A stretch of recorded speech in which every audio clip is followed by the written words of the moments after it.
استعیذ باللہ من الشیطان الرجیم۔ آج 22 نومبر 2024 ہم اپنے درس کو وہیں سے مربوط کریں گے جہاں پر ہم نے پچھلے سیشن کے اندر ختم کیا تھا۔ سورۃ البقرہ کی آیت نمبر 174 اس پر ہم بات کر رہے تھے، اور 174 کے الفاظ کے اوپر ایک سیر حاصل بحث بھی ہم نے کی ہے۔ ان الفاظ میں جو مفہوم چھپا ہوا ہے اس مفہوم کو بھی ہم لوگوں نے کوشش کی کہ نکھار کر سامنے لایا جا سکے، کیونکہ لفظ ہمیشہ کسی نہ کسی مفہوم کے پیکر ہوتے ہیں۔ جتنا آپ لفظوں کو دیکھتے ہیں اتنا ہی اس کے اصل کو، اس کے استعمال کو سامنے رکھا جائے تو بات کھل کر سامنے آتی ہے کہ کہنے والے نے اس لفظ کا انتخاب کیوں کیا ہے۔ تو ان الفاظ کے مجموعے میں ہم لوگوں نے کتمان کا معنی بھی دیکھا تھا۔ میں پہلے آیت کو پڑھ دیتا ہوں۔ اللہ اس آیت میں بیان فرماتا ہے، ان الذین یکتمون ما انزل اللہ من الکتاب، بے شک وہ لوگ جو چھپا لیتے ہیں جو اللہ نے کتاب سے نازل فرمایا، وَيَشْتَرُونَ بِهِ ثَمَنًا قَلِيلًا، اور اس کے بدلے میں، اس کے عوض میں تھوڑا سا مال اس کا سودا کر لیتے ہیں، خرید لیتے ہیں۔ تو یہاں پر کتمان کا معنی آیا تھا تو ہم نے وہ بھی سمجھا تھا کہ کتمان کیا چیز ہے جو تبیین کے مقابلے میں آتی ہے، اور وَيَشْتَرُونَ بِهِ ثَمَنًا قَلِيلًا کہہ کر کہنے والے نے کیا پیغام دیا ہے اس پیغام کو بھی سمجھنے کی کوشش کی۔ پھر اس کے بعد اللہ نے فرمایا، أُولَئِكَ مَا يَأْكُلُونَ فِي بُطُونِهِمْ، کہ وہ لوگ نہیں بھرتے ہیں اپنے پیٹوں میں الا النار۔ یہاں پر نار کا لفظ آیا تھا تو نار کی وضاحت سامنے آئی تھی کہ عرب والے نار اور نور کے درمیان میں فرق کیا کرتے ہیں، اور کیسے نار کا استعمال عرب زبان میں، عرب والوں میں رائج ہے۔ اور قرآن نے بھی ظاہر ہے چونکہ یہ عرب کی زبان میں نازل ہوا تو قرآن نے پھر نار کو اسی اعتبار سے استعمال کیا جس اعتبار سے عربی زبان کے اندر یہ استعمال ہوتا ہے۔ آگے اللہ نے بیان فرمایا، وَلَا يُكَلِّمُهُمُ اللَّهُ يَوْمَ الْقِيَامَةِ وَلَا يُزَكِّيهِمْ، یہاں پر کلام کا ذکر آیا کہ اللہ ایسے لوگوں سے کہ جو اپنے پیٹوں میں آگ بھر رہے ہیں، اپنی صلاحیتوں کو ختم کر رہے ہیں اپنے اعمال کی وجہ سے، اللہ کی طرف سے ان کے ساتھ کیا معاملہ کیا جائے گا کہ اللہ ان کے ساتھ کلام نہیں کرتا ہے یوم القیامہ، قیامت کے پیریڈ میں۔ تو یہاں پر یوم القیامہ کا لفظ آیا تو ہم نے قیامہ کا معنی سمجھا کہ قرآن کے اندر قیام، اقیموں، اور اسی سے بھی قیامتن کا لفظ آیا ہے۔ تو یہ عربی زبان میں کس معنی میں استعمال ہوتا ہے؟ اردو زبان میں جب یہ عربی سے آیا تو ہم اردو زبان کے اندر اس کو کیسے استعمال کرتے ہیں یہ ہم لوگوں نے بہت اچھی طرح سمجھ لیا تھا کہ یوم القیامہ کا مفہوم کیا ہے۔ ہمارے ہاں جو مذہبی نقطۂ نظر کے مطابق یوم القیامہ کو سمجھا جاتا ہے یا لوگوں کے سامنے پیش کیا جاتا ہے تو ہم نے یوم القیامہ کو بھی سمجھ لیا کہ اس اعتبار سے اگر دیکھا جائے تو کتنے نقص ہیں اس بیان کے اندر، اس نظریے کے اندر جو یوم القیامہ کے لفظ کو لے کر بیان کیے جاتے ہیں۔ اور پھر کلام کے لفظ سے میں نے بتایا تھا کہ عربی زبان میں کلام سخت زمین کو کہتے ہیں، تو کسی کو تقویت پہنچانے کے لیے بھی کلام کا لفظ استعمال کیا جاتا ہے۔ تو جب یہاں سے ہم نے مفہوم کو اخذ کیا تو وَلَا يُكَلِّمُهُمُ اللَّهُ کا مطلب ہو گیا کہ ایسا زمانہ کہ جس میں کوئی اپنی توازن کو قائم کر لے تو اللہ کی طرف سے ایسے لوگوں کو جو توازن کو بگاڑنے میں معاون بنتے ہیں یا سبب بنتے ہیں، ان کو کوئی تقویت فراہم نہیں کرتا ہے۔ اور وہ اللہ کا کلام کیا ہے؟ میں نے کہا تھا کہ اللہ کا کلام، خود اللہ کا کلام ہمارے سامنے موجود ہے، قرآن اللہ کا کلام ہے، اس سے پہلے بھی اللہ کا کلام آتا رہا ہے، اسی کو ہم کلام الہی بھی کہتے ہیں، اسی کو قرآن نے لا تبدیل لکلمات اللہ قرار دیا۔ یہی وہ کلام ہے جو اللہ کی طرف سے انبیاء کو دیا جاتا رہا، اسی کلام کی وجہ سے نبیوں کو کلیم اللہ کے لقب سے ہم یاد کرتے ہیں، جانتے ہیں۔ وَكَلَّمَ اللَّهُ مُوسَىٰ تَكْلِيمًا۔ اور آگے فرمایا وَلَا يُزَكِّيهِمْ، تو یہاں پر آگے میں نے تزکیہ کے لفظ سے یہ سمجھانے کی کوشش کی تھی کہ اللہ ان کے ساتھ کلام نہیں کرتا ہے، یعنی اللہ ان کو کسی قسم کی کوئی تقویت فراہم نہیں کرتا، یعنی قرآن میں ان کے بارے میں کوئی ایسی دلیل موجود نہیں کہ جس سے ان کے کیے ہوئے اعمال کو تقویت حاصل ہو جائے۔ وہ قرآن کو دلیل بنا کر اپنے اعمال کو صحیح ثابت کرنے کی کوشش کر سکیں، بلکہ قرآن تو ان کے اعمال کے اوپر بڑی مذمت کرتا ہے، کہتا ہے ان کثیر من الاحبار والرہبان، جو میں نے آیت پیش کی تھی کہ احبار اور رہبان کی کثرت ہے کہ جو لوگوں کا مال لا یاکلون اموال الناس بالباطل، باطل کا مطلب ہوتا ہے وہ چیز جو اپنے نتائج برآمد کرنے میں کمزور ثابت ہو جائے، جو ٹھوس نہ ہو، معمول کے مطابق نہ ہو، جو جس مقصد کے لیے بتائی جاتی ہو اس معاملے میں فٹ نہ ہو سکے، اس کو عربی زبان میں باطل کہتے ہیں، کیونکہ حق کے مقابلے میں قرآن نے باطل کو استعمال کیا۔ تو باطل کاموں کی بنیاد پر یہ اللہ کے کلام کو بیچتے ہیں اور لوگوں سے مال کو حاصل کرنے کی کوشش کرتے ہیں۔ آپ دیکھ لیجئے باطل کام کون کون سے ہیں جو اپنا ٹھوس نتیجہ برآمد نہیں کر سکتے۔ آپ کو ہمیشہ بتایا جاتا ہے کہ آپ دعا کر لیجئے، دعا ہر معاملے کے اندر آپ کے لیے حل ثابت ہو جائے گی۔ آپ کے ہر معاملے کے اندر دعا آپ کے معاملات کو بہتر کرنے کی طاقت رکھتی ہے۔ آپ یہی سمجھتے ہیں، یہی سمجھ کے آپ دعا کے لیے اپنے ہاتھوں کو بلند کر لیتے ہیں، لیکن کیا دعا کرنے سے آپ اپنے نتیجے کو حاصل کر سکتے ہیں؟ نہیں کر سکتے، کیونکہ آپ کو جو دعا کا مفہوم بیان کیا گیا ہے یہ بالکل الگ ہے اس مفہوم سے جو قرآن کے اندر موجود ہے۔ اس کو کہتے ہیں لا یاکلون اموال الناس بالباطل۔ پوری امت کو دعاؤں کے اوپر لگایا ہوا ہے اور خود جو ہیں وہ مولوی صاحب ڈاکٹر کے پاس علاج کرنے کے لیے جاتے جا رہے ہیں۔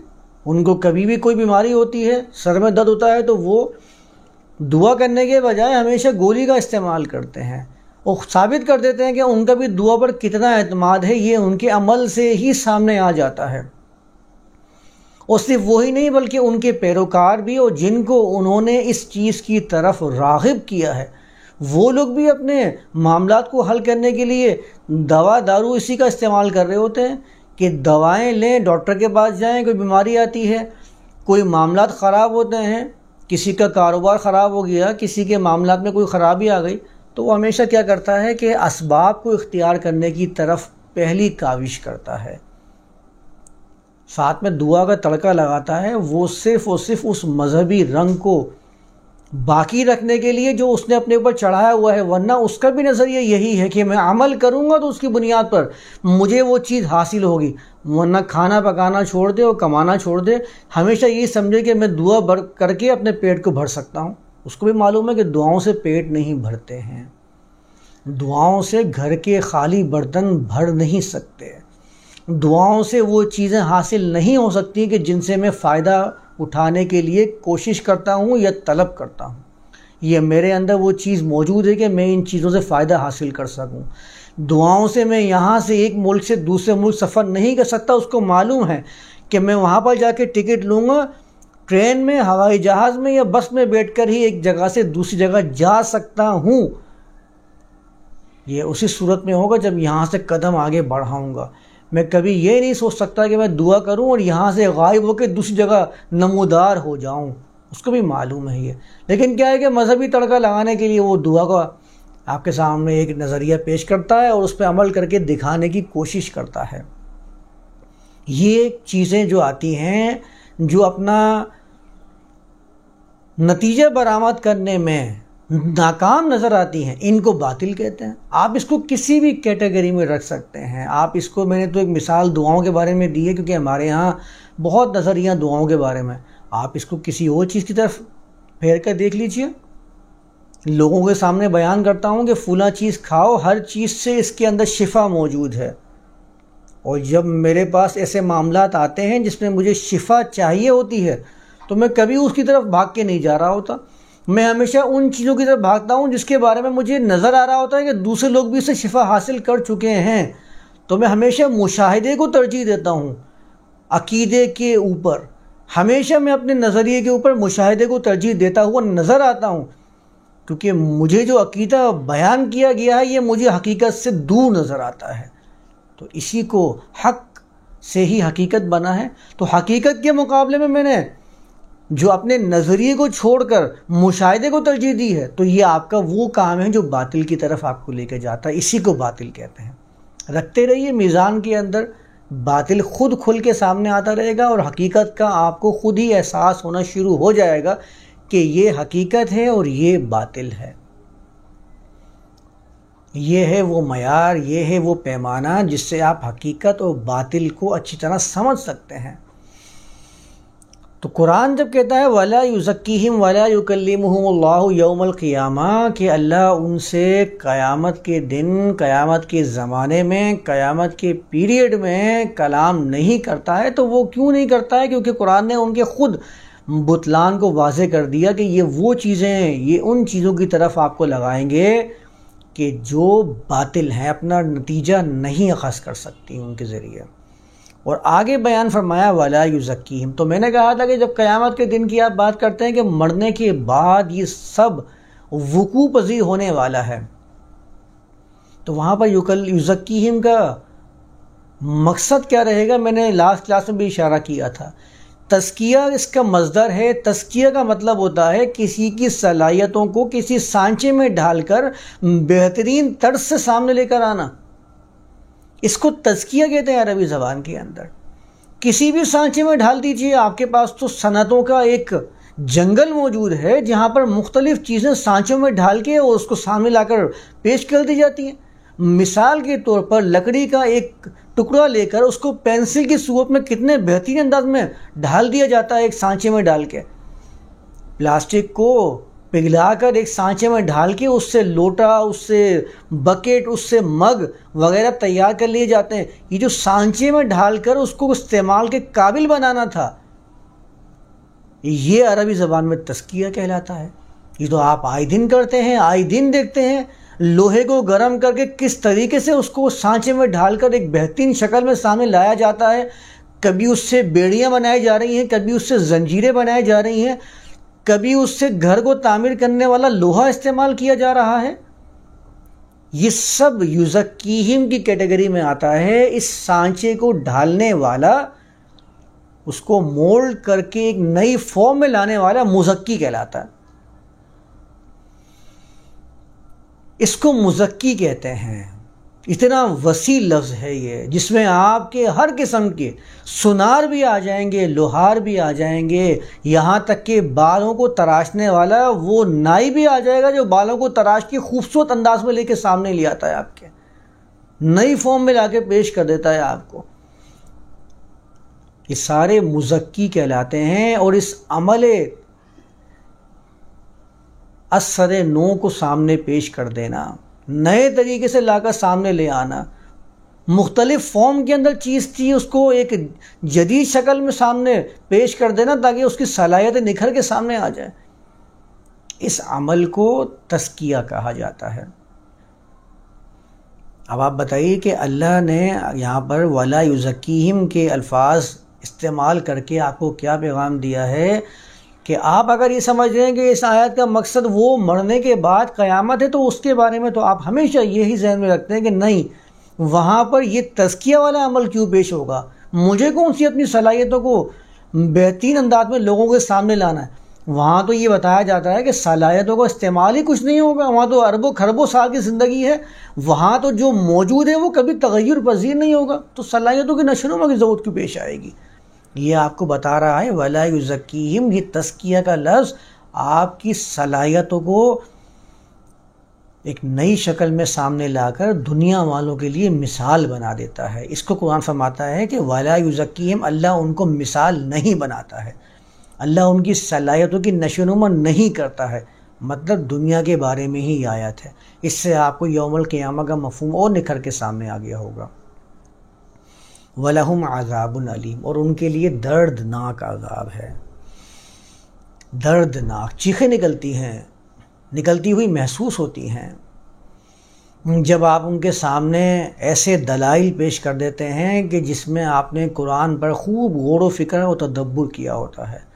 جب آپ ان کے سامنے سوالات کی بوچھار کرتے ہیں تو پھر ان کے پاس سے آپ کو علم ہی نظر آتا ہے، اور یہ علم اتنا دردناک ہوتا ہے کہ ان کے زندگیوں میں وہ عذاب والی کیفیت پیدا ہو جاتی ہے۔ وہ ہر وقت اس عذاب سے دوچار ہوتے ہیں کہ اگر یہ طبقہ کھڑے ہو کے ہم سے سوال کرنے لگ گیا تو ہم ان سوالوں کے جوابات کیسے دیں گے۔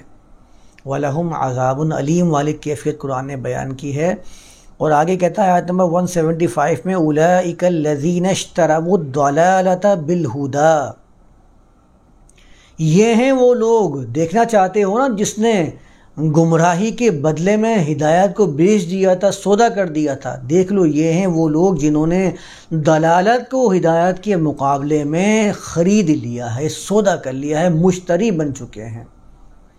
والعذاب بالمغفرہ، جو سپورٹ ان کو حاصل تھی اس کے مقابلے میں ان کو سپورٹ جو حاصل تھی، جو مغفرت تھی، جو حفاظت تھی، انہوں نے اس حفاظت کو عذاب کے بدلے میں مول لے لیا ہے۔ دیکھنا چاہتے تھے نا عذاب کی کیفیت تو خریدنے والے کون ہیں؟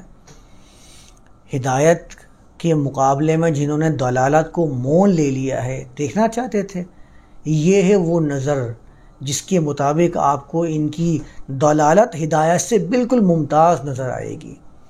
عذاب والی کیفیت کو جاننا چاہتے تھے مغفرت کے مقابلے میں، تو یہ ہے وہ اعمال کہ جن کی بنیاد پر زندگی عذاب کا سامنا کرتی رہتی ہے، عذاب سے دوچار ہو جاتی ہے، اور ایسا معاملہ ہے جس میں مغفرت اور حفاظت بالکل ختم ہو جاتی ہے۔ فما اصبرہم علی النار، یہ جو فما اصبرہم علی النار ہے، اس کو عربی گرامر کے اندر فعل تعجب کے لفظ سے تعبیر کیا جاتا ہے گرامر کے اندر۔ اس کا مطلب ہوتا ہے کہ فما اصبرہم علی النار، یہ تعجب کے صیغے ہیں، یہ وہ فعل ہیں جن میں تعجب کا اظہار کیا جاتا ہے کہ ان کے پاس ہدایت موجود تھی، انہوں نے ہدایت کو بیچ دیا دلالت کے لیے، انہوں نے مغفرت کو بیچ دیا عذاب کے مقابلے میں، تو یہ کیسی گمراہی ہے۔ فما اصبرہم علی النار، کیا ہی انہوں نے اس آگ پر صبر کیا ہے۔ فما اصبرہم علی النار، کس چیز نے ان کو جما دیا ہے آگ کے اوپر؟ تو عربی زبان کے اندر یہ جو صیغہ ہے فما اصبرہم علی النار، یہ فعل تعجب کہلاتا ہے۔ تعجب کے جو صیغے آتے ہیں عربی زبان کے اندر، جس میں حیرت میں رہ کر کوئی شخص اپنے آپ سے سوال کرتا ہے، یعنی تعجب کا بلند ترین صیغہ سمجھ لیجئے، بلند ترین اظہار ہے یہ تعجب کا، جس میں اپنے آپ سے سوال کیا جاتا ہے کہ کیا چیز ہے جس نے ان کو آگ پر اتنا مضبوط اور ٹکا کے رکھا ہوا ہے، کیسا ہے انہوں نے آگ کے اوپر صبر کیا ہوا ہے۔ یہ تعجب کا بلند ترین اظہار ہے عربی زبان میں۔ قرآن یہ والا طریقہ اختیار کرتا ہے ایسے لوگوں کے لیے کہ جو دیکھ رہے ہیں آگے سیلاب آ رہا ہے لیکن سیلاب کی طرف بھاگے چلے جا رہے ہیں۔ کیسا تعجب کا معاملہ ہوگا جب آپ کسی ایسے شخص کو دیکھیں کہ سامنے پانی کا ریلا آ رہا ہے اور وہ پانی کی طرف دوڑ لگا رہا ہے، آپ کیسا اس کے اوپر تعجب کریں گے کہ یہ کیسا بندہ ہے جو اپنے آپ کو خود ہی ہلاکت میں ڈالنے کے لیے کوشاں ہے۔ زلزلہ آ رہا ہے اور وہ اپنے آپ کو روکنے کا نام نہیں لے رہا، اپنے آپ کو محفوظ کرنے کے بجائے اس عذاب کے اندر جھونکنا چاہ رہا ہے، تو کیسا آپ اپنے آپ میں تعجب کریں گے ایسے شخص پر؟ تو اس کے لیے عربی زبان میں فما اصبرہم علی النار، اس سے آپ اندازہ لگا لیجئے کہ نار کا لفظ ان تمام ہلاکتوں کے لیے استعمال ہوتا ہے جس میں انسان اپنے آپ کو جھونک دے۔ تو میں نے کیا کہا کہ سیلاب کا ریلا آ رہا ہے اور وہ گائیڈنس حاصل کرنے کے بجائے وہ اس دلالت کے اندر بھاگتا چلا جا رہا ہے. زلزلہ آ چکا ہے، حفاظت طلب کرنی چاہیے تھی، مغفرت کرنی چاہیے تھی، مغفرت کو تلاش کرنا چاہیے تھا. مغفرت یعنی وہ حفاظتی جگہ، وہ حفاظتی مقام کہ جہاں پر جا کے وہ محفوظ رہ سکے. اس کو چھوڑ کر وہ کیا کر رہا ہے کہ عذاب کے اندر خود کو داخل کرنے کی کوشش کر رہا ہے. تو ایسے شخص پر قرآن کا اسلوب کیا ہے؟ فما اصبرہم علی النار. یہ کیا چیز ہے، کون سی چیز ہے جس نے اس کو آگ پر اتنا قائم و دائم رکھا ہے، ہلاکت پر اتنا ٹکایا ہوا ہے، اتنا مضبوط کیا ہوا ہے؟ یہ کیا چیز ہے؟ کیسا ہی انہوں نے اپنے آپ کو آگ پر مضبوط رکھا ہوا ہے، جمایا ہوا ہے، کیسی برداشت ہے. آگے فرماتا ہے ذالکا. یہ ذالکا جب پورے واقعے، پورے سینیریوں کو بیان کر کے ان کے نتائج اور ساتھ میں احکام کو بیان کرنے کے بعد جب ذالکا آتا ہے تو یہ بتاتا ہے کہ یہ چیزیں کیوں واقع ہوئی ہیں، یہ اعمال ان کی طرف سے کیوں سرزد ہوئے ہیں. اس کی وجہ یہ ہے بِأَنَّ اللَّهَ نَزَّلَ الْكِتَابَ بِالْحَقِّ. اس کی وجہ یہ ہے کہ اللہ نے تو کتاب کو حقیقت کی بنیاد پر نازل فرمایا تھا، قانون کو حقائق کی بنیاد پر دنیا میں رائج رکھا تھا. حقیقت کی تعریف تو میں بھی کر چکا ہوں نا باطل کے مقابلے میں. جو اپنے مضبوط اور ٹھوس نتائج فراہم کر دے وہ حقیقت ہے. جو تعمیری مقاصد کی بنیاد پر پیش کیا جائے وہ حقیقت ہے. جو اٹل ہو وہ حقیقت ہے. جو کسی کے بدلنے سے تبدیل نہ ہو جائے وہ حقیقت ہے. جو کسی کے مزاج پر انحصار نہ کرتا ہو وہ حقیقت ہے. اس کے مقابلے میں جو کچھ ہے وہ باطل ہے. جو لوگوں کے مزاج کے مطابق ڈھلتا رہے وہ باطل ہے. جو لوگوں کے تشخص کی بنیاد پر تبدیل ہوتا رہے وہ باطل ہے. وہ آپ کو سمجھ میں آ گیا ہوگا کہ باطل کیا ہے، میں کس طرف اشارہ کر رہا ہوں. جس میں خدا اپنی مرضی کا ہوتا ہے، جس میں خدا اپنی مرضی کے مطابق تبدیل ہوتا رہتا ہے، جس میں خدا قانون کا خدا نہیں ہوتا، جس میں قانون کا خدا نہیں بلکہ لوگوں کے مزاج کے مطابق خدا بدلتا رہتا ہے، ڈھلتا رہتا ہے، وہ باطل ہے. کیونکہ حقیقت کے مقابلے میں آ گیا جو اپنا تعمیری مقصد پورا نہ کر سکا، جو اپنی جگہ اٹل نہ رہ سکا، وہ حقیقت کیسے ہو سکتا ہے، وہ حق کیسے ہو سکتا ہے.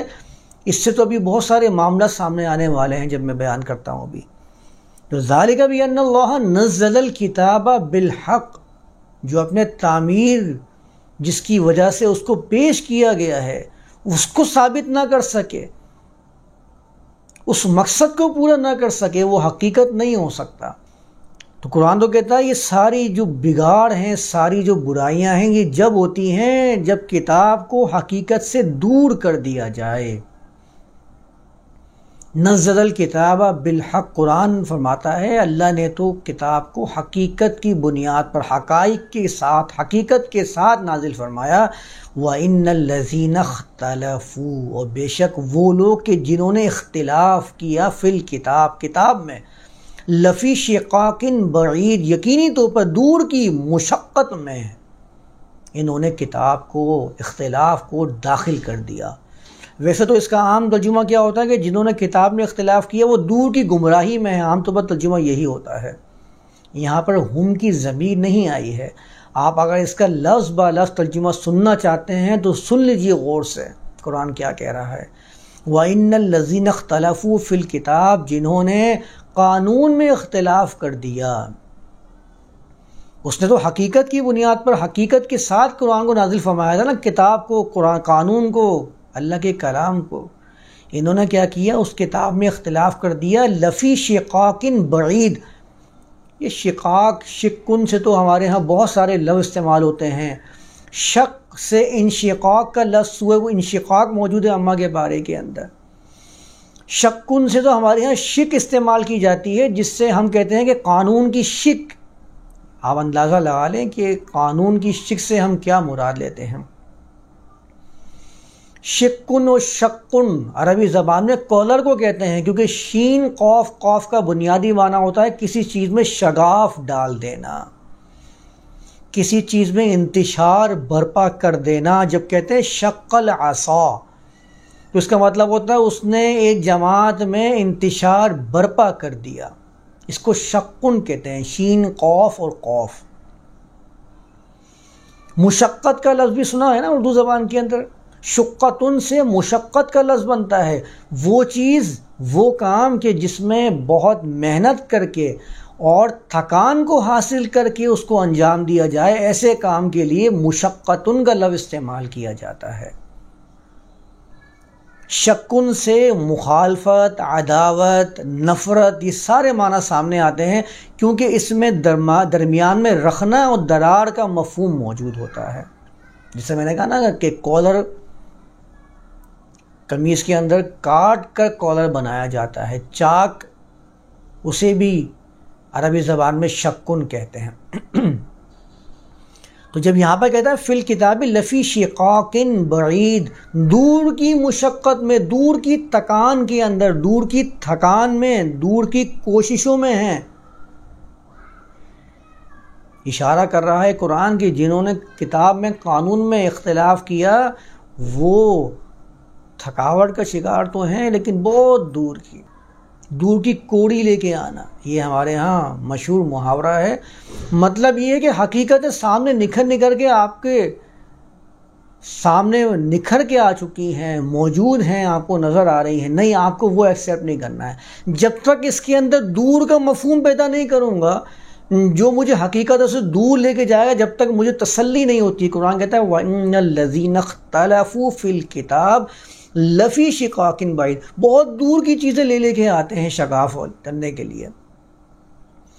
دور کی مشقت، شقتن تو عربی زبان میں ویسے ہی سفر بعید کو کہتے ہیں، ایسا سفر جو بہت دور کا ہوتا ہے، تھکا دیتا ہے، دشوار گزار ہوتا ہے، جانے کے لیے بڑی کوشش کرنی پڑتی ہے۔ یہ اس طرح کے مفہوم، اس طرح کے قوانین لوگوں کے سامنے پیش کرتے ہیں اللہ کا نام لے کر، کہ جو بہت دور کے ہوتے ہیں اس میں بڑی مشقت کرنا پڑتی ہے۔ پوری فقہ کی کتابیں لکھی ہوئی ہیں ایک مسئلے کے اوپر، کتنی مشقت کا کام کیا ہے، اس کو کہتا ہے شقاق بعید۔ داڑھی کے مسئلے کے اوپر اتنی موٹی کتاب لکھی ہے صاحب نے، جس کے دین سے کوئی دور تک کوئی واسطہ بھی نہیں تھا، لیکن محنتیں ہو رہی ہیں۔ شقاق بعید فی الکتاب لفی شقاق بعید، دور کی مشقتوں میں ڈالا ہوا ہے، سمجھ ہی نہیں آ رہا مفہوم۔ قرآن کہہ رہا ہے اگر میں اس کو لفظی طور پر بھی استعمال کروں، قرآن کہتا ہے ایک مقام کے پر علمنا منطق الطیر، اللہ کے دو رسولوں کا ذکر ہے، داؤد اور سلیمان کا، وہاں کہتا ہے کہ انہوں نے کہا وَعُلِّمْنَا مَنْطِقَ الطَّيْرِ، کہ ہمیں طیر، آپ لفظی ترجمہ جو مشہور ہے وہ لے لیجئے، پرندے کی زبان ہمیں سکھا دی گئی ہے۔ بالکل سمپل سا لفظ تھا، آپ نے اس کو دور شقاق بعید میں لے جا کے بیان کرنا شروع کر دیا کہ پرندے ان سے باتیں کیا کرتے تھے۔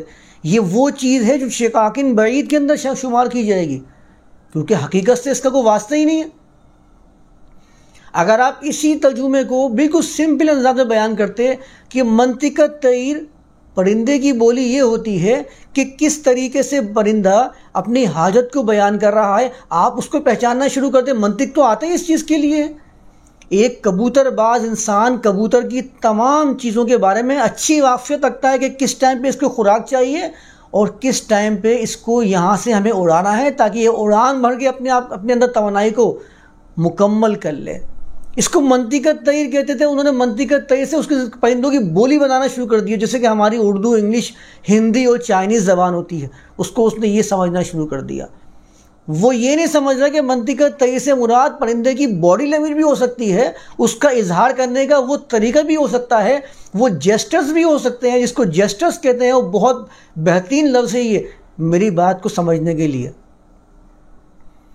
منطق الطیر سے میں وہی زبان کیوں مراد لوں جو لوگ انسان آپس میں ایک دوسرے کو سمجھانے کے لیے کرتے ہیں، وہ بھی تو زبان منطق الطیر ہے، وہ پرندے کی بولی ہے۔ لیکن میں اتنا آسان مفہوم کیسے لے سکتا ہوں؟ میں قرآن اور اللہ کی بات کر رہا ہوں، میں ایسی ہستی کی بات کر رہا ہوں جس کو میں سپر نیچرل مانتا ہوں، تو میں اس کے بارے میں اتنی آسان سی بات کیسے لوگوں کے سامنے بیان کر دوں؟ میں تو لفی شقاق بعید لے کر آؤں گا، جب تم بات ہی سمجھ نہیں آئے گی لوگوں کے، جب تک وہ سپر نیچرل پن ہونا میں ثابت کیسے کروں گا کہ ہاں اس میں تو الگ چیز تھی، کچھ الگ لے کے آیا ہوں۔ میں اگر سمپل باتیں کہوں گا کہ بھائی یہ تو آج ہر زمانے میں لوگ یہ کام کرتے آئے ہیں، ان لوگوں کو شیر کی بولی آتی ہے، شیر کو لوگوں کی بولی آتی ہے، ان کو پتہ ہے کہ شیر کو سامنے وہ لکڑی کھلائے گا تو اس کو اچھل کے اس چیز پہ بیٹھ جانا ہے۔ ہاتھی کو لوگوں نے سدھایا ہوا ہے، لیکن میں سدھایا ہوا لفظ استعمال کیوں کروں؟ میں جب تک بولی زبان استعمال نہیں کروں گا اس وقت مجھے میری بات میں وہ چیز نہیں آئے گی جو میں پیش کرنا چاہ رہا ہوں۔ کتنا سمپل سا لگ رہا ہے، منطقت ہے، پرندے کی بولی، کبوتر باز کو پرندے کی بولی آتی ہے؟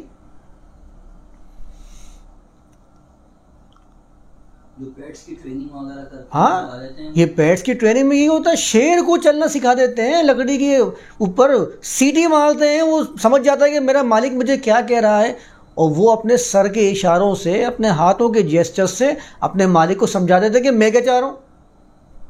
اس کو آپ منطقت طیر کہیں یا منطقل حیوانات کہہ دیجئے،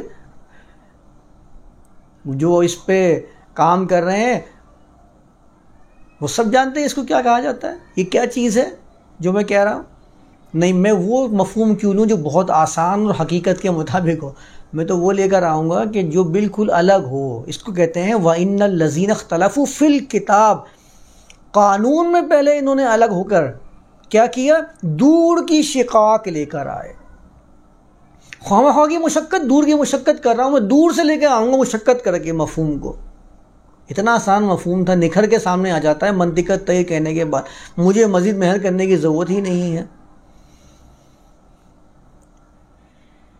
لیکن یہ آسان باتیں اگر میں سمجھنا شروع کر دوں گا تو میں پھر قرآن والا، اسلام والا، مذہب والا کیسے کہلاؤں گا؟ مجھے تو ایسی چاہیے لفی شقاق بعید والا مفہوم لا کر پیش کرو۔ فلاں مولوی صاحب نے تو ایسا مفہوم بیان کیا ہے آج تک پہلے میں نے کبھی سنا نہیں تھا۔ کوئی سوچ بھی اس دنیا میں ایسی ہو سکتی ہے جو نہیں ہو؟ آج تو ایسی کوئی سوچ نہیں ہو سکتی جو نہیں ہو۔ نہیں، مولوی صاحب کے پاس جو مفہوم ہے نا وہ دنیا سے بالکل الگ ہے۔ ان کو تو اس نہر کے بارے میں معلوم ہے جو صرف ان کو معلوم ہے، وہ دنیا میں کسی کو معلوم نہیں ہے۔ ایسی نہر بتائی ہے انہوں نے، ایسی حور کا قد بتایا ہے انہوں نے، لوگ تعجب میں ہیں، اپنے سر کو پکڑ کے بیٹھے ہوئے۔ سبحان اللہ زبان سے نکلا، سمجھ میں ذہن میں نہیں آ رہا، لیکن زبان سے سبحان اللہ نکل رہا ہے۔ اس کا مطلب ہے کہ آپ کی زبان اور آپ کا دماغ ایک دوسرے کے ساتھ موافقت ہی نہیں کر پا رہے ہیں۔ جس کا مجھے معلوم ہی نہیں ہے وہ میری زبان سے ادا ہو رہا ہے، اس کا مطلب یہ کہ میں اپنے مائنڈ میں اس کو تجزیہ کر ہی نہیں پا رہا ہوں۔ میں ایک چابی کے گڑیے کی طرح، ایک چابی کے گڈے کی طرح بس زبان سے مجھے پتا کہ اس موقع پر یہ بولنا ہے، اس نے میرے اندر یہ چابی بھری ہے، مجھے یہ الفاظ نکالنا ہے۔ میں وہ چابی کا گڑیا اور چابی کا گڈا بنا ہوا ہوں، جس کو چابی دے دی گئی ہے، مجھے پتا ہے کہ مجھے اس کے سامنے بیٹھ کے بس یہ الفاظ دہرانے ہیں۔ ایسے بہت مشاہدے، ایسے بہت نمونے آپ کو نظر آئیں گے۔ تو وَإِنَّ الَّذِينَ اخْتَلَفُوا فِي الْكِتَابِ لَفِي شِقَاقٍ بَعِيدٍ، دور کی کوڑی لے کے آنی ہے مجھے، قریب کے مفہوم تو مجھے سمجھ میں آتے ہی نہیں ہیں۔ یہ تو بڑے آسان فہم انداز میں قرآن کی بات کر لیتے ہیں، یہ تو بتا دیتے ہیں کہ یہ تو قرآن زمانے کے ساتھ چلنے کے لیے آیا تھا، تم نے تو اس کو زمانے سے ہی دور کر کے بیان کر دیا کہ زمانے کی تو کوئی اس کے اندر ضرورت ہی نہیں تھی۔ آگے اللہ بیان فرماتا ہے لیس البر، یہ تو بڑا تفصیل طلب آیت ہے، لیس البر ان تولوا وجوہکم قبل المشرق والمغرب۔ لیسا عربی زبان کے اندر کسی چیز کی نفی کرنے کے لیے آتا ہے، لیکن لیسا اور ما نافیہ اور لا نافیہ کے اندر تھوڑا فرق ہوتا ہے۔ اس کو جملہ اسمیہ کہتے ہیں عربی زبان کے گرامر میں۔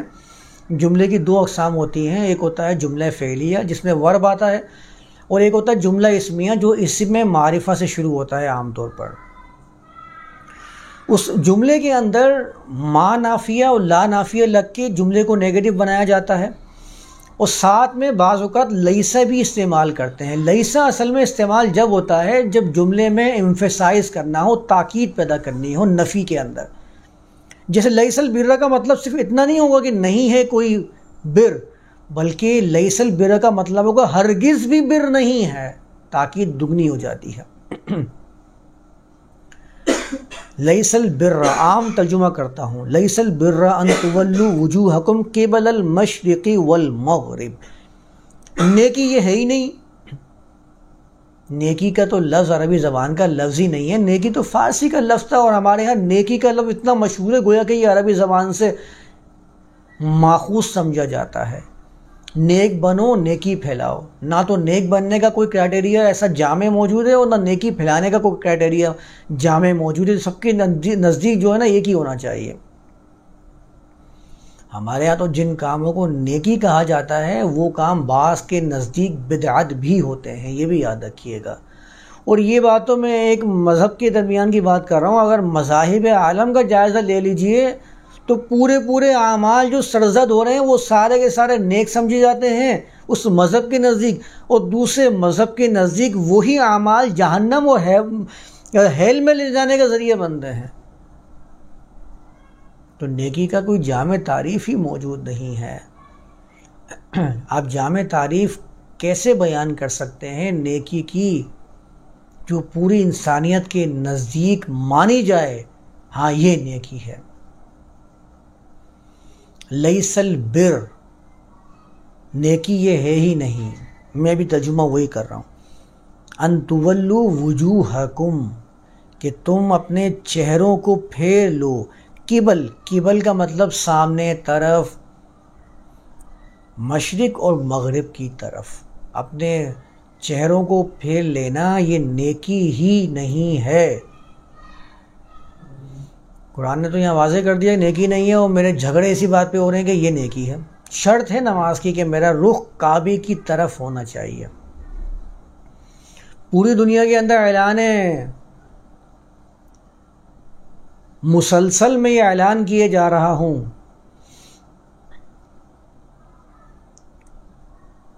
کہ دنیا گول ہے، اور یہاں بیٹھ کے میں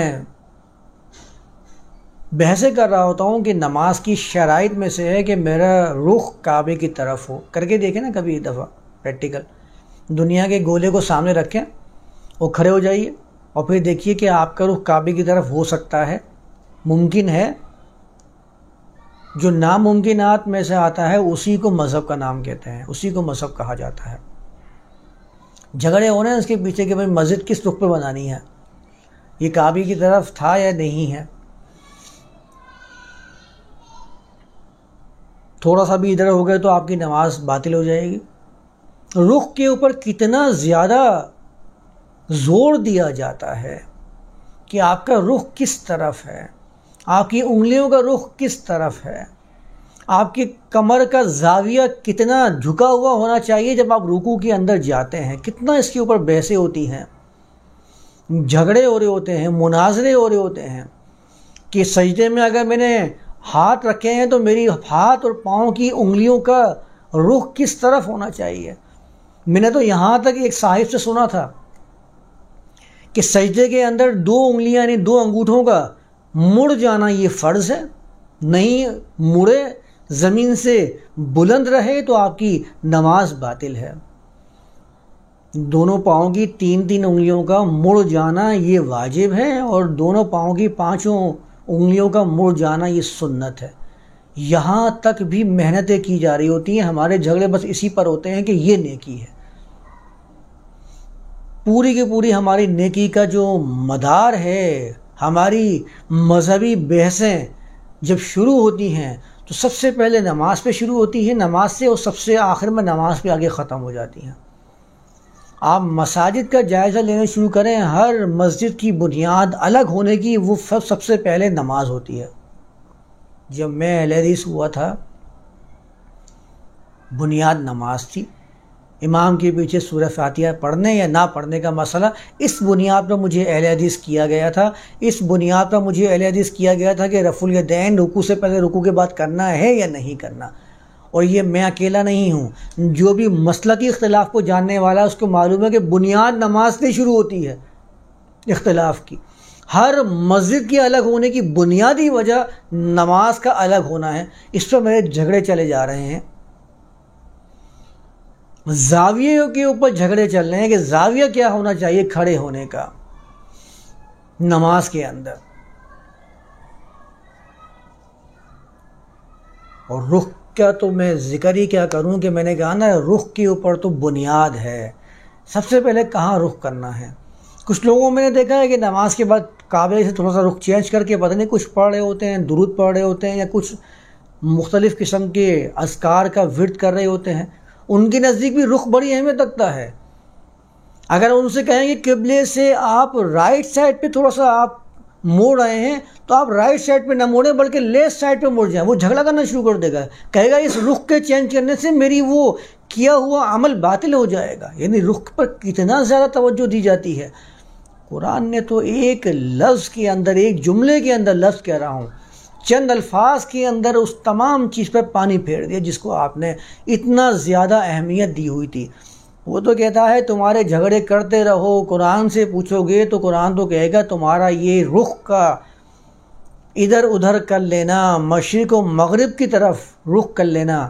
ہمارے والے جو بر صغیر والے ہیں ان کا رخ تو مغرب کی طرف ہی ہوتا ہے نا. مغرب تو آ گیا اس کے اندر، مغرب تو اس کے اندر آ چکا ہے کہ تمہارا مغرب کی طرف رخ کر لینا. اللہ کے نزدیک تو یہ نیکی شمار ہی نہیں کی جاتی ہے. تم جھگڑے کرتے ہو، جھگڑے کرتے رہو،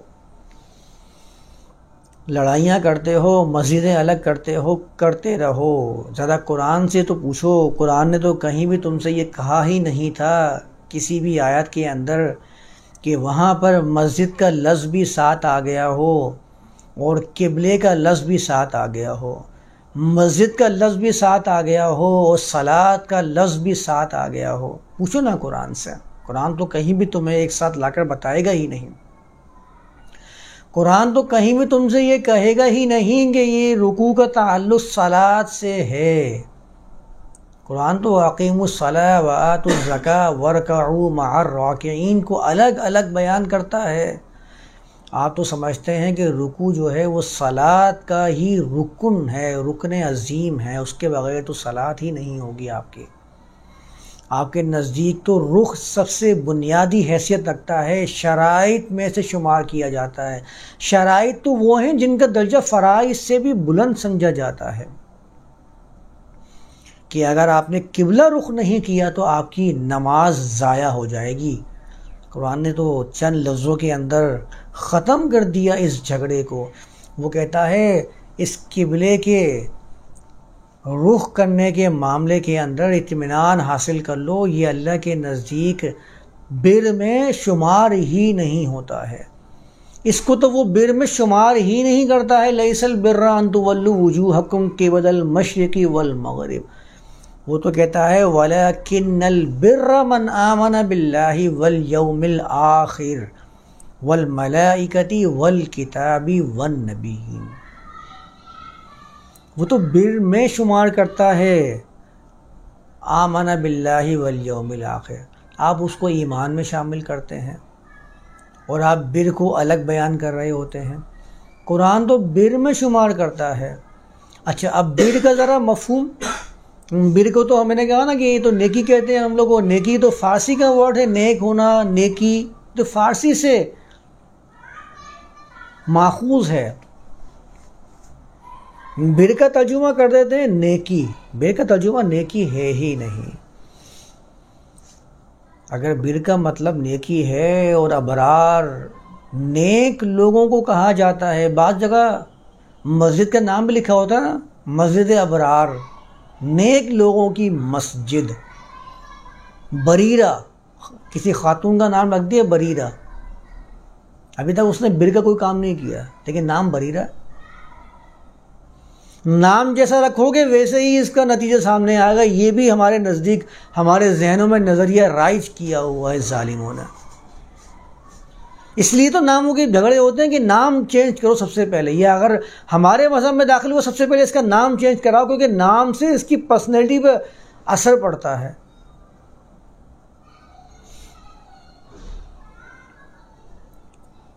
تو ایسے ناموں کا انتخاب کرتے ہیں کہ جس کے بارے میں سمجھتے ہیں کہ یہ نام اس کی شخصیت کو نکھار دے گا.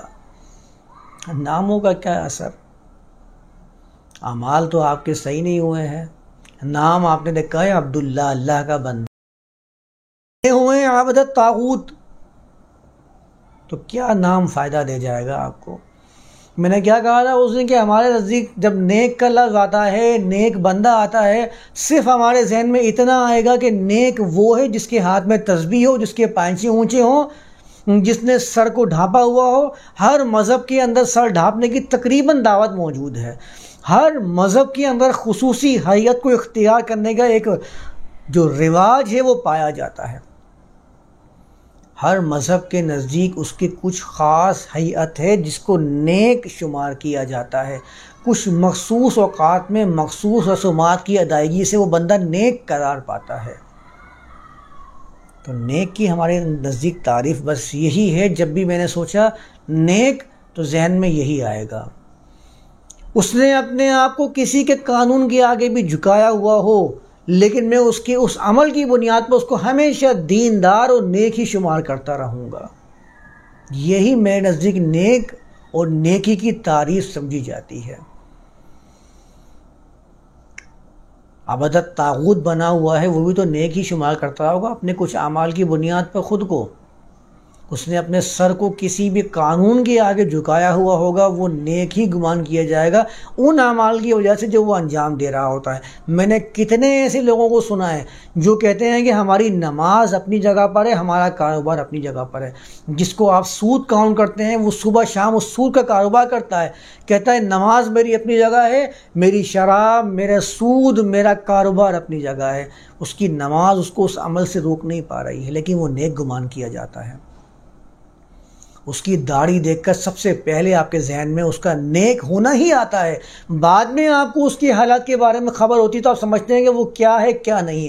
پہلی چیز آپ کے ذہن میں آتی ہے کہ یہ تو بڑا نیک بندہ ہے۔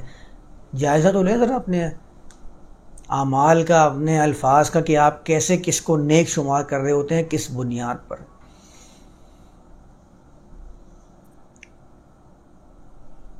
یہ آپ کے نزدیک نیکی ہوتی ہے۔ ناموں کا اثر آپ سمجھتے ہیں کہ آپ کی زندگی پر پڑ جائے گا۔ نام کیا آپ نے اس کے عمل کو دیکھ کے رکھا تھا، یا آپ کے نام رکھنے کی وجہ سے وہ اپنے اعمال کو تبدیل کر لے گا؟ یہ کیسے سوچ سکتے ہیں آپ؟ اس کے اوپر بھی مذہبی ٹچ دیا ہوا ہے کہ وہ اللہ کے رسول کے زمانے میں صلح حدیبیہ ہو گئی تو اللہ کے رسول کے پاس یہ پیغام آیا کہ اب جو آپ سے بات کرنے والا وفد آئے گا اس بندے کا نام سہل ہوگا۔ تو ظالم راوی نے وہاں پر یہ الفاظ لکھ دیے، بیان کر دیے کہ سہل آیا ہے تو آسانی ہی پیدا ہوگی۔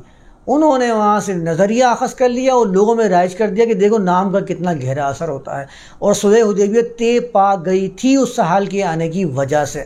یہیں سے وہ نحوست اور شگون والا نظریہ لوگوں میں رائج ہو گیا کہ نحوست اور سعادت یہ ناموں کے ساتھ لگی ہوتی ہے۔ اس کا نام یہ ہے تو نام چینج کر دو، اس کا سعادت کا دروازہ کھل جائے گا۔ اگر یہ نام رکھا رہا تو بدبختی اس کے ساتھ لگی رہے گی۔ یہ آپ کو وہ لوگ بتاتے ہیں جن کے دھندے اور جن کے پانی، جن کی روٹی آپ کے ان عملوں کی وجہ سے لگی ہوتی ہے۔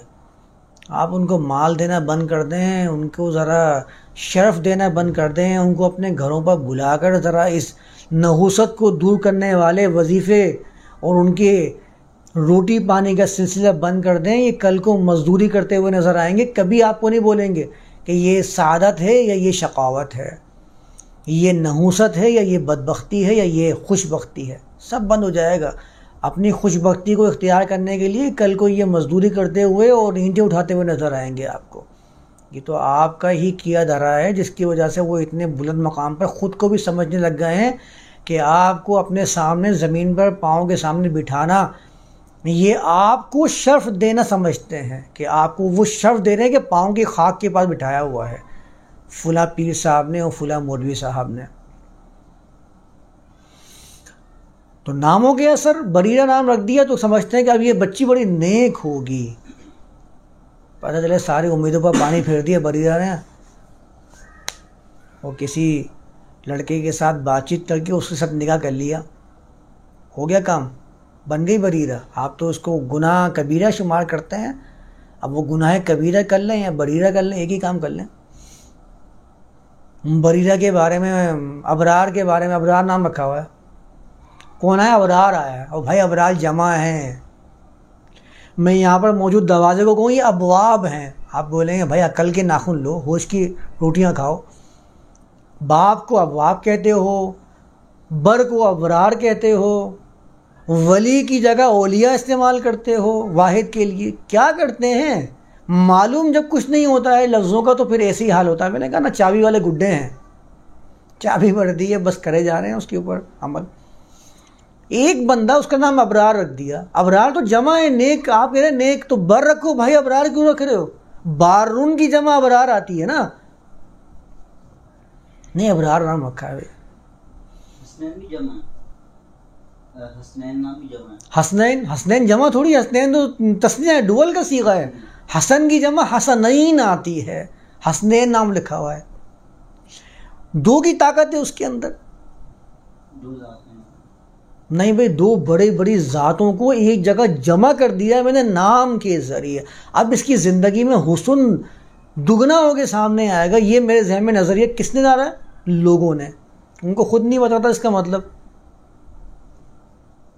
دادے نانوں سے نام پوچھ رہے ہیں، دادے نانوں نے کبھی عربی کی لغت دیکھ کر جائزہ بھی نہیں لیا، کبھی کوشش بھی نہیں کی. ان کو تو لغت کا کوئی الف با بھی نہیں معلوم، اس کی ابجد بھی نہیں معلوم. آپ دادے نانے سے پوچھیں نام بتائیں مجھے نام کیا رکھیں، دادا نانا بولے بیٹا اس کا نام ابرار رکھ دے. ہاں ابرار ہوگا. ابرار کا مطلب کہ نیک. ارے بھائی اس سے یہ پوچھ لو ابرار جمع ہے واحد نہیں ہے. جمع کا نام رکھ کے واحد شمار کرنے والے افراد، ان کو آپ علم کے کس لیول پر رکھیں گے آپ سمجھیے. یہ بھی کہتے ہیں کہ وہ جب بچہ زیادہ بیمار ہو جاتا ہے تو نام کو بدلنے سے اس کی بیماری دور ہو جاتی ہے، صحت مند ہو جاتا ہے. تو جتنے ہاسپٹلس کے اندر موجود جو کینسر کے مریض ہیں نام تبدیل کر دیں، ان کے رکھ دیں ان کے نام جو آپ رکھنا چاہتے ہیں. وہ دکھائیں مجھے اگر ان کے کینسر کے مرض اور شوگر کے مرضوں میں کوئی تخفیف آتی ہو. یہ جتنے بلڈ پریشر اور شوگر کے مریض نام چینج کیوں نہیں کرے گا؟ نام کا اتنا گہرا اثر ہے تو کر لیتے نام چینج. میں نے کیا کہا تھا کہ حقیقت کے مقابلے میں باطل ہمیشہ اپنا نتیجہ نہ دے کر اپنا باطل ہونا ثابت کر دے گا. آپ کو زیادہ دور جانے کی ضرورت ہی نہیں ہے. آپ یہ دیکھیں کہ کیا یہ بات اپنا نتیجہ دے رہی ہے جو مجھے بتائی جا رہی ہے؟ نہیں بتائی جا رہی، نہیں نتیجہ دے رہی ہے تو آپ سمجھ جائیں کہ یہ باطل تھی. باطل و حق کا پیمانہ ہی یہی ہے. زیادہ محنت کرنے کی، زیادہ دور جانے کی ضرورت کیا ہے؟ میں تو کچھ مثالیں دے دی ہیں نا. کر لیں نام چینج کر کے دیکھ لیں، ہو سکتا ہے اس کے نام چینج کرنے سے جو آپ نے سوچا وہ ہو جائے. اگر نہیں ہوتا ہے تو آپ سمجھ جائیں کہ جس نے بتایا ہے وہ بھی باطل تھا. وہ یہ تھا اولئک الذین اشتروا الضلالۃ بالہدیٰ، وہ یہ تھا. اور جو آپ نے کام کیا ہے یہ باطل ہے. اور اگر آپ نے کسی کو اس کا مشورہ دیا تو آپ بھی اس میں شامل ہو جائیں گے. اولئک الذین اشتروا الضلالۃ بالہدیٰ لفی شقاق، بھائی بہت دور کی کوڑی لے کے آتے ہیں یہ لوگ. قریب کی چیز اچھی نہیں لگتی ہیں. تو بر کا مطلب نیکی کر لیتے ہیں، تو بر کا مطلب کیا کریں گے؟ اللہ کی صفات میں، اللہ کے ناموں میں آتا ہے بر، انہ هو البر الرحیم. کر دے ترجمہ کوئی نیک اللہ کے نام کے ساتھ، اللہ کی صفات کے ساتھ، کہہ دے کہ اللہ نیک ہے. میں بھی تو دیکھوں نیک کا ترجمہ اگر ہر جگہ فٹ ہوتا ہے تو کیسے آپ انہ هو البر الرحیم کی آیت میں جب اللہ نے کہا کہ یقینی طور پر وہی بر بھی ہے اور رحیم بھی ہے تو کر دیں بر کا ترجمہ. نیک کہہ سکتے ہیں اللہ کو نیک. نیک بننے کے لیے تو آپ کہتے ہیں نیک اعمال ہونے چاہیے، اور نیک اعمال تو وہ ہوتے ہیں جو مذہبی ہوتے ہیں. تو آپ تو کیسے ہی کہہ سکتے ہیں کہ مذہبی اعمال کرتا ہے اللہ؟ کچھ لوگ تو ایسے علم سے بے پرواہ و دور ہیں کہ ایک جگہ تو میں نے یہ بھی سنا تھا کہ فلاں نے کہا ترغیب دلاتے ہوئے لوگوں کو کہ جب اللہ کے رسول کا نام آئے تو درود پڑھا کریں، یہ لازم ہے آپ کے اوپر، کیونکہ قرآن کے اندر آیا ہے. اب قرآن جیسے ہی کہا تو سامنے والے لوگوں کے کان کھڑے ہو گئے، پھر قرآن میں آیا ہے تو کوئی واقعی اس پہ تو عمل کرنا ضروری ہے. قرآن میں آیا ہے ان اللہ و ملائکتہ یصلون علی النبی، کہ اللہ بھی درود کرتا ہے. اچھا میں وہیں موجود تھا اس مجلس کے اندر، میں تو خیر کچھ کہا نہیں. میں ذہن میں یہ سوچ رہا تھا، میں نے ابھی انصاف سے یہ میں معلوم کروں، دریافت کروں کہ آپ نے کہا کہ اللہ بھی درود کرتا ہے تو اللہ درود میں کیا کہتا ہے؟ اللہم صلی علی. کیا اللہ بھی کہتا صلی اللہ علیہ وسلم نام سن کے؟ پھر تو اللہ کا بھی اللہ ماننا پڑے گا کوئی. اللہ کیسے کہے گا اللہم صلی علی؟ آپ کے جتنے درود ہیں سب میں اللہم صلی علی یعنی دعا کرنے کا جو طرز ہے آپ کا، اس میں آپ لازمی طور پر کسی کو حکم ضرور دے رہے ہوتے ہیں، چاہے آپ صلی اللہ علیہ وسلم کہہ دیں یا اللہم صلی علی کہہ دیں. تو کوئی ایک درود تو ایسا بنائیے جس میں آپ اللہ کی ذات کو شامل کرنے کی جسارت کر سکیں. تو ایسے بھی لوگ پائے جاتے ہیں ہمارے ہاں. تو کر کے دیکھیں اللہ کے بارے میں بر انہ هو البر الرحیم، نیک رحم کرنے والا. کبھی نہیں کریں گے. اس کا مطلب ہے بر کا معنی ہی الگ ہے. عربی زبان کے اندر بر کو باہر کے مقابلے میں استعمال کیا. میں ایک آیت بتاتا ہوں، سورہ مائدہ کی دوسری آیت ہے وَتَعَاوَنُوا عَلَى الْبِرِّ وَالتَّقْوَى. بر پر تعاون کرو، ایک دوسرے کے مددگار بن جاؤ. وَلَا تَعَاوَنُوا عَلَى الْإِثْمِ وَالْعُدْوَانِ. اس آیت میں اللہ نے تقوی کے مقابلے میں عدوان کو بیان کیا، جس سے آپ کو تقوی کا معنی معلوم ہو جائے گا.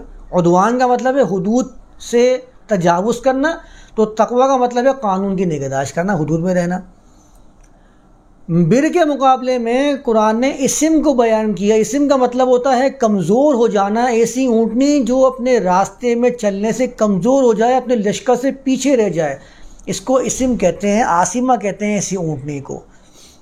تو کمزوری اور پیچھے رہ جانا یہ اسم کے معنی میں آتا ہے. تو بر کا مطلب کیا ہوا؟ طاقت، قوت اور آگے بڑھنے کے لیے کوشاں ہونا، اس کو بر کہتے ہیں. عربی زبان کے اندر ابر القوم کہتے ہیں کہ قوم کا زیادہ ہو جانا. ابر الرجل کہتے ہیں آدمی کا بڑھ جانا، اپنی صلاحیتوں کو بڑھا لینا، اس کو ابر الرجل کہا جاتا ہے. مبرن کہتے ہیں عربی زبان میں غالب آ جانے والے کو. اب آپ نکال لیں اس سے ترجمہ، نکال لیں اس سے مفہوم کہ بر کا مطلب کیا ہوا؟ کشادہ، کشادگی، غالب، غلبہ، وسعت، قوت، آگے بڑھنے کے لیے صلاحیتوں کی نشو و نما. یہ سارے کے سارے مفہوم بر کے اندر اس کے لفظی معنی میں شامل ہو جائیں گے. اسی سے آپ لگا لیجئے انہ هو البر الرحیم کہ اللہ کیا ہے؟ بر ہے، کشادگی کرنے والا ہے. دیکھیں کتنا وسیع کرنے والا ہے پوری کی پوری کائنات کو، کہکشاؤں کو، رزق کی فراوانیوں کو، مخلوقات کے بڑھنے کو کیسا وسیع کرتا جا رہا ہے. تو بر ہے. دوسرے مفہوم کے لحاظ سے غالب ہے، اپنی مخلوق کے اوپر، اپنے تخلیق کے اوپر غالب ہے. انہ هو البر الرحیم. نکال لیجیے اس سے مفہوم. اسی سے لیس البر ہے کہ تم اپنے منہوں کو، اپنے رخ کو قبلہ رخ کرتے ہو، مشرق کی طرف کرتے ہو یا مغرب کی طرف کرتے ہو، اس سے تمہاری صلاحیتوں میں کوئی نشو و نما نہیں ہوگی. تمہارے اندر کسی قسم کی کوئی کشادگی نہیں آئے گی. تم کسی بھی صورت میں آگے نہیں بڑھ سکتے. تمہارے اندر کسی قسم کی کوئی قوت پیدا نہیں ہو سکتی ہے. یہ بات تو میں بتا رہا ہوں اتنا زور لگا کے. یہ تو آپ جو اپنے رخ کو کعبے کی طرف کرنے کے لیے کوششیں کر رہے ہیں، اپنے آپ سے پوچھ لیں کتنی قوت پیدا ہوئی آپ کے اندر، کتنی صلاحیت کی نشو و نما بڑھی ہے آپ کے اندر، کتنا آپ کے معاشرے میں اس کو عمل کرنے سے آپ کے معاشرہ سدھر گیا ہے. خود اندازہ لگا لیں. میں اتنی زور لگا کے لفظوں کو بیان کر رہا ہوں، آپ کو معلوم ہو جائے گا. آپ کی زبانوں میں تو ہمیشہ یہ ہوتا ہے اللہ چاہے گا تو قبول کر لے گا، ہم تو اپنی محنت کر رہے ہیں. آپ کو تو یہ معلوم نہیں ہے کہ قبول ہوگا نہیں ہوگا. جب آپ کو یہ معلوم نہیں ہے کہ جو میں عمل کر رہا ہوں اس کا نتیجہ آئے گا یا نہیں، تو کتنی توجہ لگا سکتے ہیں اس کے اوپر، کتنا اس کو سیریس لے سکتے ہیں. کتنا قریب نظر آتا ہے نا سیریس لینا کسی کام کو، کتنا اس میں خلوص سے اپنے آپ کو مشغول کر سکتے ہیں، جس کے بارے میں یہی نہیں پتا کہ نتیجہ آنا ہی نہیں آنا. تو یہ تو آپ کو خود ہی معلوم ہو جائے گا. اسی سے آپ سارے بر کے الفاظ کے ترجمے نکالنا شروع کر دیں، آپ کو اندازہ ہو جائے گا کہ بر اور بر کہتے کس کو ہیں.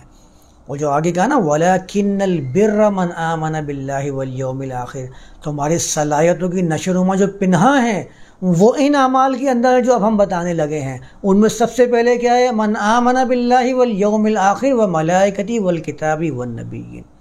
سب سے پہلے اس کے اوپر اپنی بنیاد قائم کرنا شروع کرو، اس کے ساتھ پھر تمہیں ہم مزید باتیں بتاتے ہیں کہ تمہیں کیا کیا کرنا ہے کہ جس سے تمہاری صلاحیتیں نشو و نما پاتی چلی جائیں اور معاشرہ ایک مثالی معاشرہ بن جائے۔ تو اب یہاں پر وہ والا سوال کھڑا ہوتا ہے کہ من آمن باللہ میں اللہ پر ایمان لانے والی بات قرآن نے بر کے اندر شامل کیوں کی ہے کہ پہلے اس کے اوپر عمل کرو گے تو تمہاری صلاحیتیں نکھرنا شروع ہوں گی، تمہارے اندر وسعت پیدا ہونا شروع ہو جائیں گی۔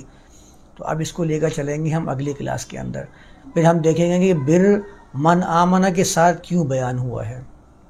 ترجمہ کرنے میں کم رہے گی بات ترتیب ولیکن البر کا یا لیس البر کا، مطلب اس آیت کا پوری آیت تو بہت طویل ہے، اس کا ترجمہ تو کرنے کے لیے ہمیں پورا آہستہ آہستہ سمجھنا پڑے گا۔ میں نے پہلا حصہ کیا نا کہ جو کشادگی ہے وہ اس میں ہے ہی نہیں، قوت جو ہے وہ حاصل ہو ہی نہیں سکتی اس طریقے سے، آپ کبھی بھی اپنے اندر وسعت پیدا کر ہی نہیں سکتے اس طریقے سے کہ آپ اپنے رخ کو مشرق و مغرب کی طرف کرنے کو ہی آپ سمجھ لیں کہ یہ ایک مکمل کام ہے۔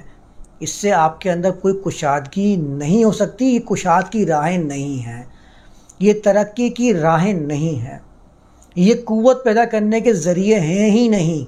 مکمل نفی یہاں پر کر دی ہے، اور آگے جب میں آگے چلوں گا تو پھر ترجمہ اس کا ساتھ میں کرتا رہوں گا، پھر بتاؤں گا کہ بر جو ہے ایمان کے ساتھ کیوں آیا ہے۔ یہاں تک آج اس کو رکھتے ہیں۔ وما علینا الا البلاغ المبین۔